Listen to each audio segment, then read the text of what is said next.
Has anybody ever asked you for help and then they went and did the opposite of what they asked? Yes.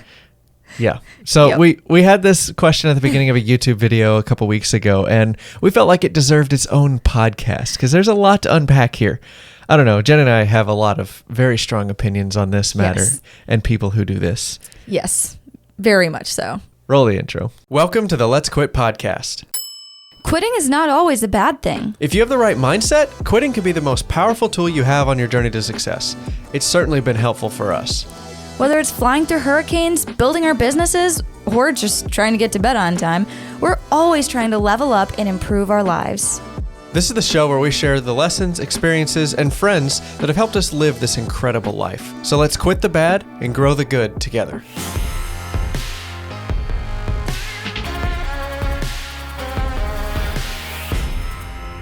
All right, welcome back, everybody. If this is your first podcast, thank you so much for joining us. We're happy to have you. If this is your 28th, 28th. If this is your 28th podcast, welcome back for the 28th time. We're still happy to have you.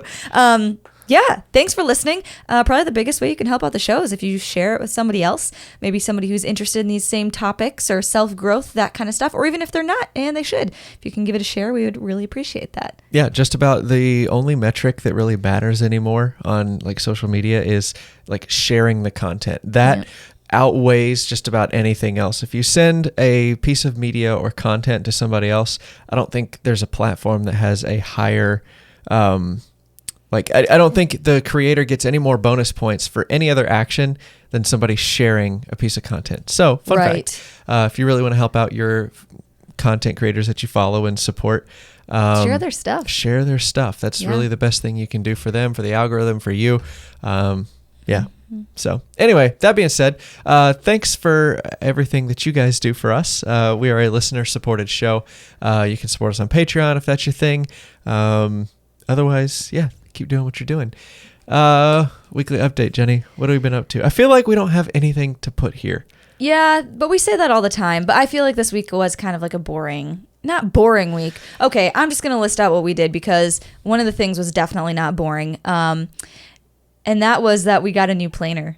Oh my gosh, yes. We talked a little bit about this in the last podcast, but oh my gosh, it's so nice. We got the chance to use it this week, making some cutting boards and stuff. When we recorded the last one, I think my parents were still here or something. I don't know. Yeah, I think we were talking about how we unloaded it, but we did it in a super sketchy. We definitely did it in a very sketchy way. What are you talking about? We did it in a completely OSHA approved, safe way.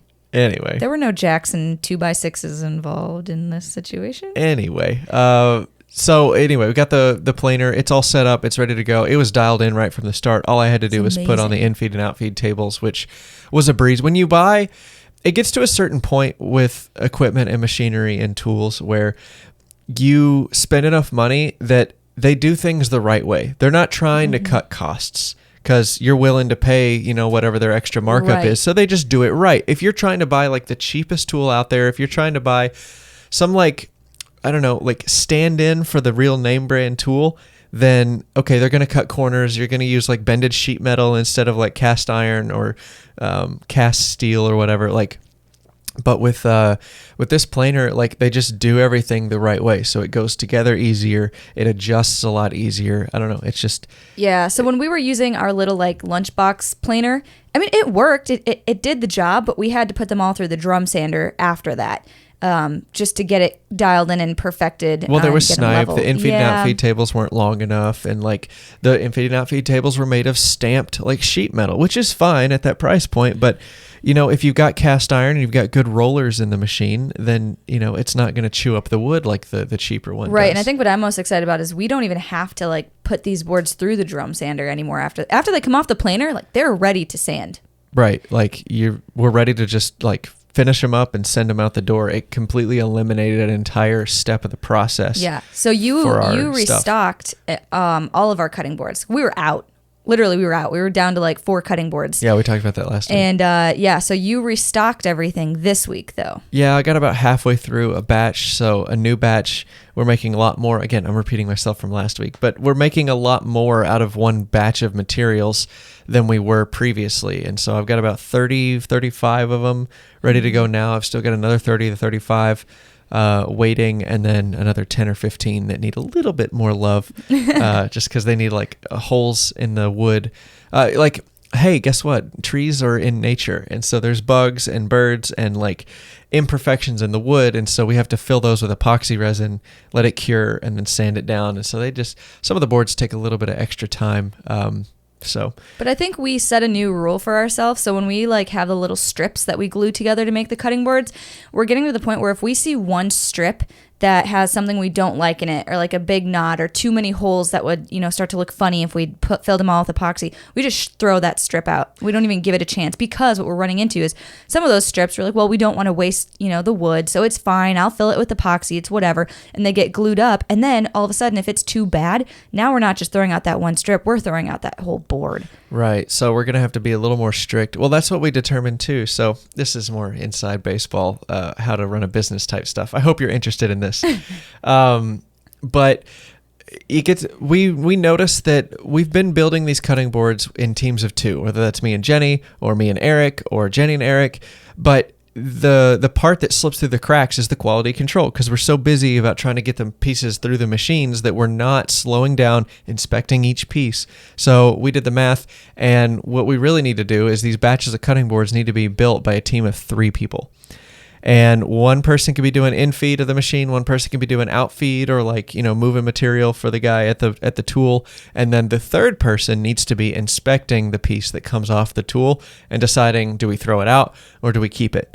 Yeah. Because like the 2 guys trying to finish the production are not going to stop and inspect everything every step of the way. It's a waste of time. So we really need a third person there to do that for us. And I think we're even going into calculating the cost per board based on that many people working on it.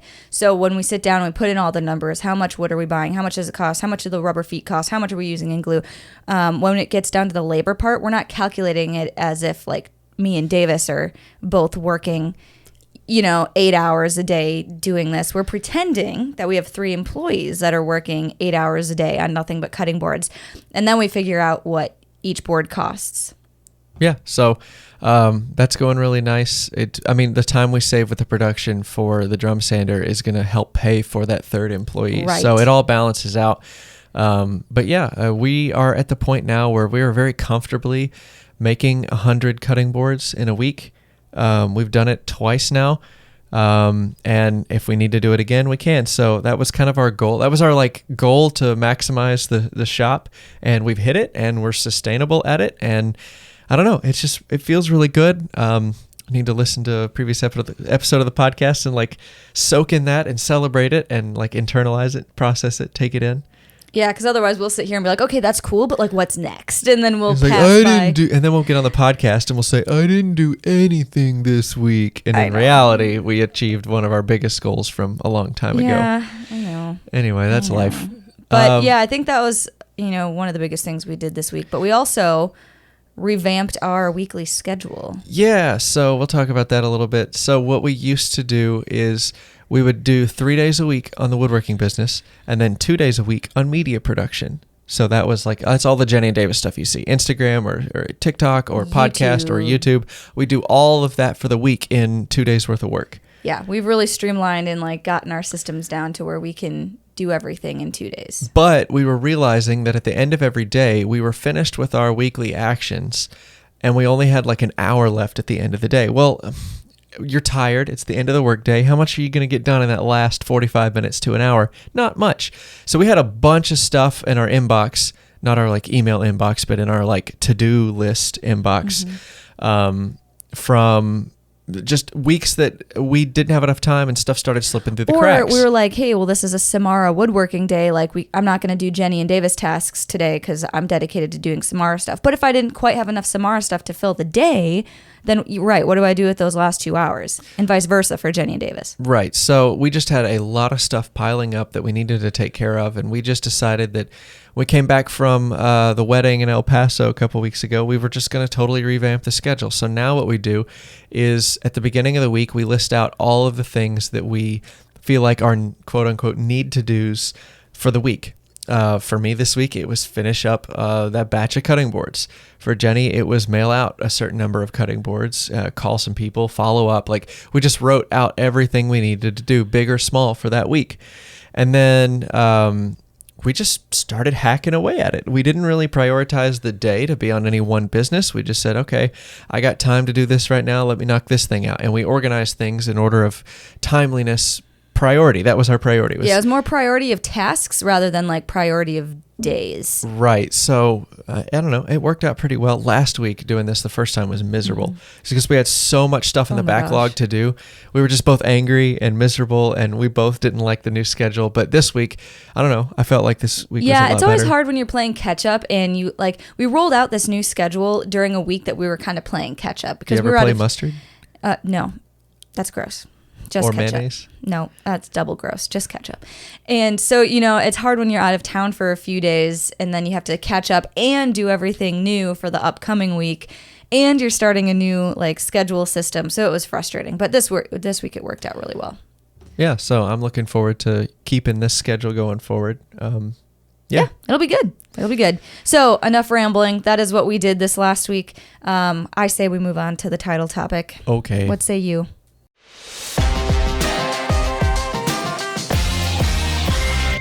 All right, the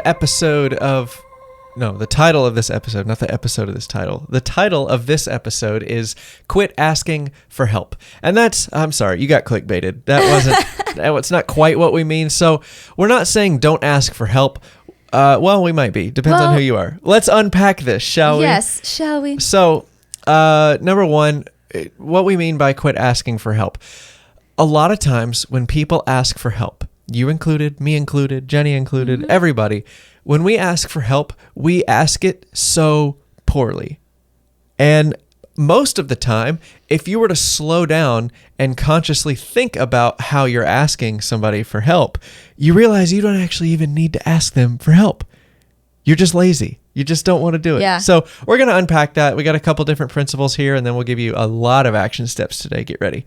Yeah, I saw the list today, and I was like, all right, this is going to be... My finger's going to be working overtime, hitting the bell so many times. This is a topic that we were quite passionate about. Right. But let's start with the quote. Yeah, so the quote, you want to do it since you found it? Yeah. So the quote is, part of being successful is about asking questions and listening to the answers. That's by Anne Burrell. She's the blonde chick on the Food Network that does all the cooking shows.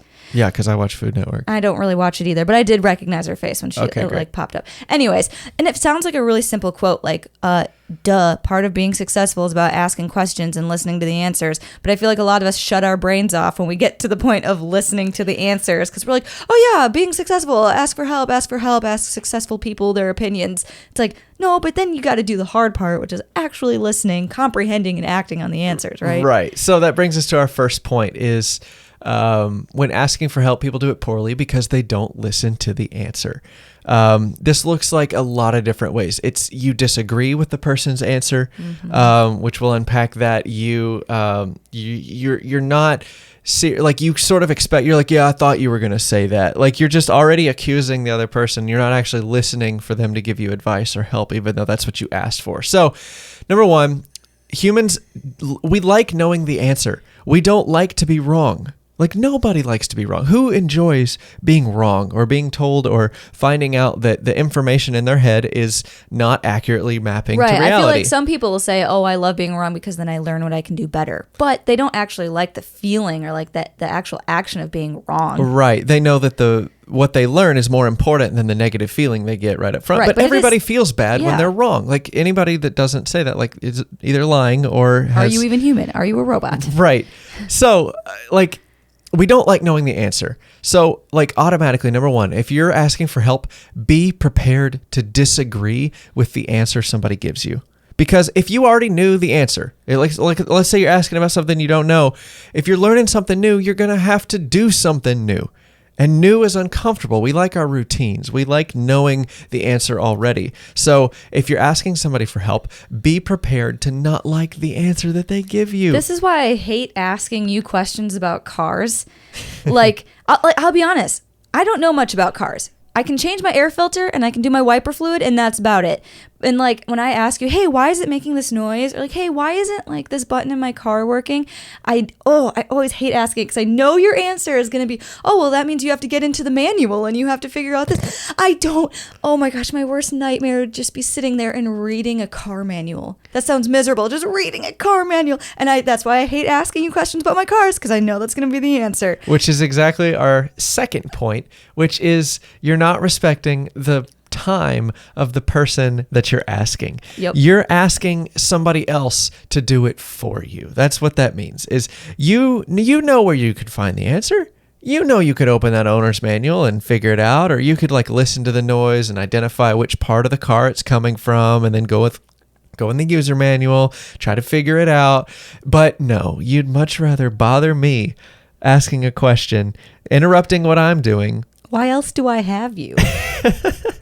I'm just kidding. Well, there's something to be said for taking shortcuts and stuff, but like at the same time, like you need to be quick and specific about your questions. You don't need to ask a very broad, very vague question to somebody, because generally, if you're asking questions to the right person, which we'll get to that in a minute, but like if you're asking questions to somebody qualified, like you're slowing them down from whatever they're working on to then go answer your question. Now, there's a time and a place for that. I enjoy doing that. That's why we have a YouTube channel of teaching people what we're learning with sales and business and all that stuff. I have no problem doing that. But if you're going to interrupt somebody from what they're doing or take time out of their day to ask a question, it needs to be a good question. Don't ask them like, oh, I'm thinking about starting. I'm just abusing this. I'm not pooping on anybody that's asked me this. But like, if somebody's asking like, hey, how do I start a YouTube channel?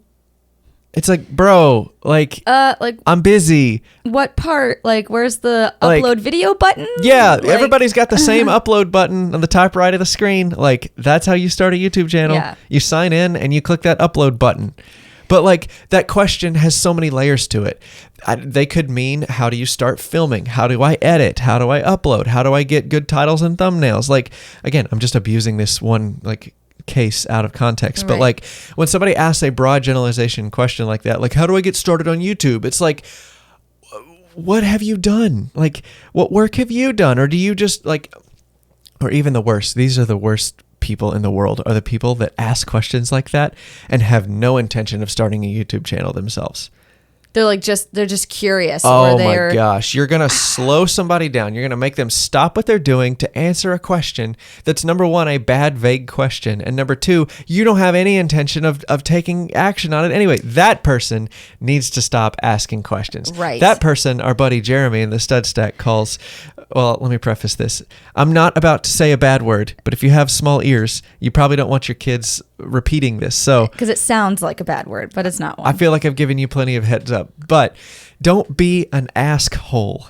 Yes. Don't be an asshole. Our buddy Jeremy, that's for you. And he listens to the podcast all the time too, and he comments on the YouTube videos. But that's you're great. That's the perfect thing to call those people. Yeah. Is because they're just so infuriating. They're like, anyway, sorry. I need to have a moment of reflection and meditation on this, because I did not realize how much emotional angst I had about these people. But like, yeah, it's somebody that just bothers you, and they ask your advice and like, yeah, I thought that's what you'd say. It's like, then why did you ask me? If you knew that's what I was going to say and you have no intention of changing your plan, like, they're literally just abusing people for information that they're going to do nothing with. Or also, and I love my dad, but my dad is really bad about this. You don't need to ask somebody when you could Google it. Now, I understand our parents didn't grow up in the information age. I totally understand that. Not everybody, like, their default research method was looking it up in the encyclopedia. I get that. But we have technology now. Google knows the answer to about 99% of all information questions. Like, literally, the time it would take you to text somebody and schedule a phone call and set up a time to talk to them about your thing, you could just Google it yourself and find out the answer without bothering anybody. Yeah, Googling is... We all pay $1,000. When I first met you, Jenny, and you were one of these people kind of. And so you would always ask me questions that were very easily Googleable. Yeah. Googleable. Yes. Googleable. And I would say to you, what would I say? You know what I'm saying? Something like, oh, we all have $1,000 smartphone in our pocket. Like, we could pull it out and use it or something. We could very easily, like, we all spend $1,000 on this really fancy cell phone. I don't have mine, it's charging right now, but I was going to show it for those 3 people watching on YouTube.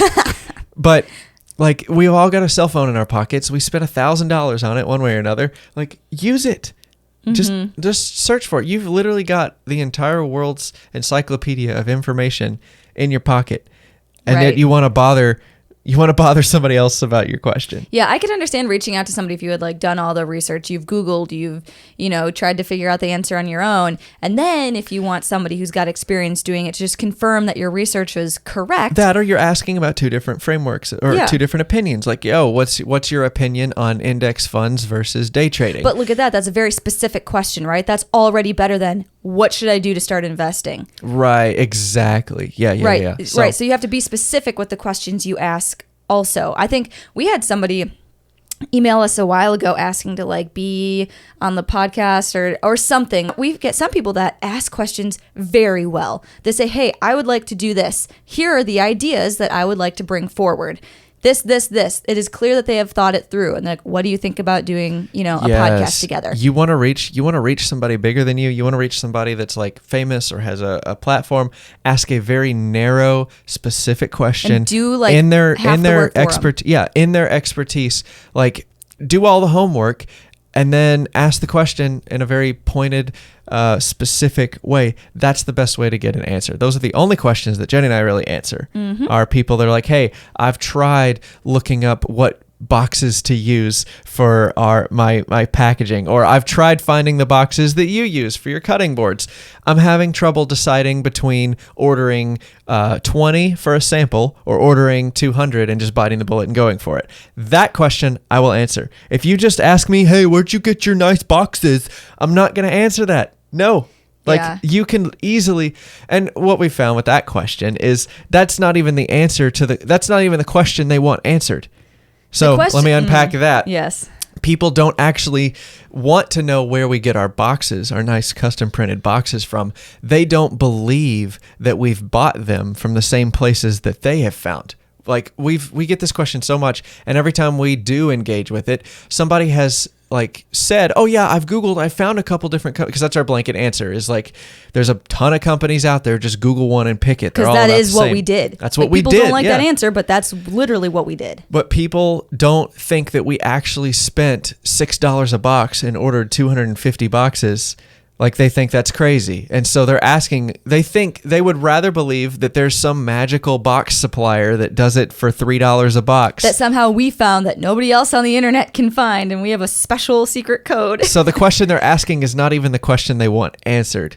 And that's just infuriating to us because, oh my gosh, you're asking the wrong question, number one. And number two, like, I'm not going to waste my time answering that question when it's very easily answerable. It's very easy to answer with a quick Google search. I would almost prefer the answer, hey, do you guys have a discount code for your boxes? Do you guys have a website where like you offer discount codes? Hey, did you guys really spend $2,000 on custom printed boxes? Yeah, we did. Have a great day. Yep. Boom. And that answers the question that they were wanting to know the answer to all along. But again, backing up, like, they're not expecting to accept that answer. They don't want to accept the fact that we spent the money to do it, because then that means they have to spend the money to do it. I don't know. I feel like I'm picking on those people. I'm not, but right. It's just that's an easy example. I think it's easy to get like kind of riled up and emotional about it too, because you personally know you do this kind of stuff in life too. It's just in different areas. Oh yeah. Like, oh my gosh, I don't know exactly what it is, but I totally do that in life too. I used to drive a Nissan Xterra. You remember this? Well, I know you remember the car, but you remember this story. So I was going to get a lifted suspension to put on it and I did not want a yee lifted suspension kit to make my truck look bigger, because then that would imply that something else was bigger. Yes. You know, like, you know what I mean? But I wanted a slight lift kit so that I'd have more ground clearance when we were living in Arizona, so that I could do more off-roading trails and more rock crawling in my Xterra. Well, there was this suspension company. It was like family-owned, really small operation, but they specialized in this particular vehicle suspension kits. And so I wrote this giant novel. This is like 5 or 6 years ago. I wrote this giant novel of an email and like outlining exactly what I wanted to do. And I'm not like the other guys. And like, can you help me? And like, but here's the thing. I spent so much time writing and trying to get this guy to like understand where I was coming from. I never even asked him what I should buy. Do you remember this? Because I asked you to proofread the email. Oh, I after I sent it. After I sent remember this. Well, I'm scarred by it, so this is why I remember it. But yeah. I wrote this whole email. It took me like an hour, and I was like, no, this is a good email. This guy's gonna totally understand what I mean. He's gonna help me. And then like I never got a response. And then those are the exact emails that we don't respond. I know, and I know now why. And like, and I had you proofread it because he didn't respond after a couple days. I'm like, did I say something wrong in this email? And you read it, and then at the very end, you were like, well, you never really asked him like what you should buy. And I was like, what? And I like read through, and it's like, this is what I want for the front suspension. This is what I want for the back suspension. But I never said, what should I buy? Now, I don't even think he would have responded had I asked that, but I didn't even ask the question I was trying to ask. I just wasted this dude's time. Hey, well, I hope he didn't even read the email. We do that with YouTube comments sometimes. Like, we don't even read them. We see that they're just a giant block of text, and we're like, all right, next. Yep. I hope that's what he did with the email. Otherwise, I would feel even worse than I feel now. Had you like actually wasted his time? Had I actually wasted his time. So, let's get to some action steps. I think I've got some more meditating to do on this topic. All right, action steps. Number 1, search your question on Google before bothering somebody. That's like the number 1 takeaway. If you hit take pause nothing and you away. stop listening now, that would be okay. Don't do that, please. But like you've heard the most important action step. Stop asking people questions that you can find with a very simple Google search. You will find more people's opinion on that topic if you just Google it, because I guarantee you we're not all unique special snowflakes. Sorry to burst your bubble. Somebody has had that question before. Mm-hmm. So Google it and find a forum site, find a Discord channel, find somewhere that somebody has already answered that question, and you'll be good to go. All right, action step number 2 is before asking someone, ask yourself what you expect them to say. Like I said, if I ask you a question on how my car works, you're probably going to say, pull out the manual. So at that point, it's like, do I even ask you anymore? Because nope. I know what you're going to say. Pull out the manual. I'll pull out the manual myself and then not waste your time. A lot of times when we ask for help, we already know the answer. Yep. And so if you can just take a guess and say, well, what is he probably going to say? Okay, I guess I should look at the manual first. A lot of times I feel like we sit there with our fingers crossed. Like, I hope he doesn't say this. I hope he has the magical solution. I hope he has, you know, an easy button that I can press and all of a sudden, my problem is solved. Yep. Also, ask yourself, like, are this person's ideas and suggestions actually going to change what I'm going to do? Yeah. If you don't want to read the manual and you ask me and I tell you to read the manual, are you going to go then read the manual? That's a no. No, you're not going to read the manual. So don't even bother asking if you're not going to take their advice. Don't even bother asking, because then you're just wasting their time. Yeah. So those are your 3 action steps for, I don't know if I dinged on that one. You missed it. Ask yourself, are this person's ideas and suggestions actually going to change my plan? Yep. And then, okay, so we've also got a couple action steps. This is why we got so many. If you're dealing with somebody like this, we got 2 action steps for you. So if you're dealing with somebody like this, ask them those questions. Mm-hmm.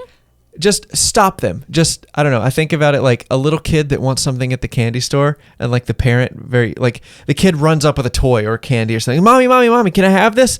And the mom just very calmly says, do you want this toy? Or do you want the cake that you picked out earlier? And the kid's like, oh, you're right. I can't have both. Like, and then he puts the toy back. I don't know. It's a weird example, but like, I just see you come with this very zen, very calm and patient response to a dumb question. Or like, we all know a good teacher that did this in school growing up. Like a very, like if somebody asks a stupid question, you got to deal with it in a very respectful, patient manner and get them to understand it for themselves. So if you're dealing with somebody like this, ask them those questions. Hey, I understand that you'd like to know why your car is making that noise. What do you think I'm going to tell you? Oh, you're probably going to tell me to read the manual. Yeah. Go look in the. Have you looked in the manual? No. I mean, we do this in the military too. Like they ingrain this in like newer troops. Like, yo, if you bring your boss a problem, the first thing he's going to ask you is, have you talked to the person who gave you the problem? Like, have you solved the problem yourself? Have you talked to so-and-so after they called your mama fat? Like, no, I haven't. Okay, then why don't you go talk to them? Like, that's step number one is... Solve it at the lowest level Solve first. it at the lowest level. But, like, that's what they teach. They're like, ask them the question that they didn't ask themselves. Mm-hmm. And you can start to teach them to train themselves to answer it before bothering somebody else. Right. And then the next thing is like, hey, I understand you want to know why your car is making that noise. If I tell you why your car is making that noise, are you going to take it into the shop? Well, no, probably not. Yeah. I don't have the money to take it to the shop. Okay, then it doesn't even matter what is causing the noise in your car if you're not going to take it to the shop. Again, I'm just abusing that example out of context. But like, and then the last thing, last action step, if you're dealing with somebody like this, don't expect anything in return. Part of our frustration, part of our problem is that we are putting too much expectation on the person asking the question. When you're giving an answer, you're giving a really thoughtful response, you're giving your experience, you're sharing your story, and like these are hard-won lessons, and you want to share that to the next person to take your advice. But when you're giving, you cannot expect somebody to do anything. Mm-hmm. It is a straight up 100% gift to that person, and if they don't accept it, and they don't use it, and they don't appreciate it, that's on them. That's not on you. Like, you don't need to take that personally. So it'll help your emotional stability, as it has helped mine, yes, to lower your standards. When somebody's asking for help, throw them a bone, but don't do any work for them. Don't get excited that they're interested in what you're interested in and like think that you're going to be best friends now because they asked you one question. Like, don't put too much into it. Just throw them a bone, and the ones that want to figure it out will figure it out. Yep. Don't give too good of an answer, I guess is what I'm trying to say, because if somebody's legitimately worried about it, then they will do the work and research, and they'll find out that they really didn't need your help. Yes. From the beginning. It's kind of like a don't cast your pearls before swine type thing. But I love that. Getting scriptural on us. Yes, but that sounds very we're not calling anybody swine, but I am. The concept. I am. The concept. I'm calling the assholes swine. Don't cast your pearls before swine. Don't cast your pearls before assholes. Oh my God. I don't think that's how scripture was written. I don't think so. Jesus had a pretty sharp tongue, but I don't think it was that sharp. All right, y'all. Thanks so much for hanging out with us. That's our show for the week. If you got any questions, you can send it to letsquitpodcast@gmail.com. Yeah. And we'd love to chat with you there. So thanks, and we'll catch you on the next one.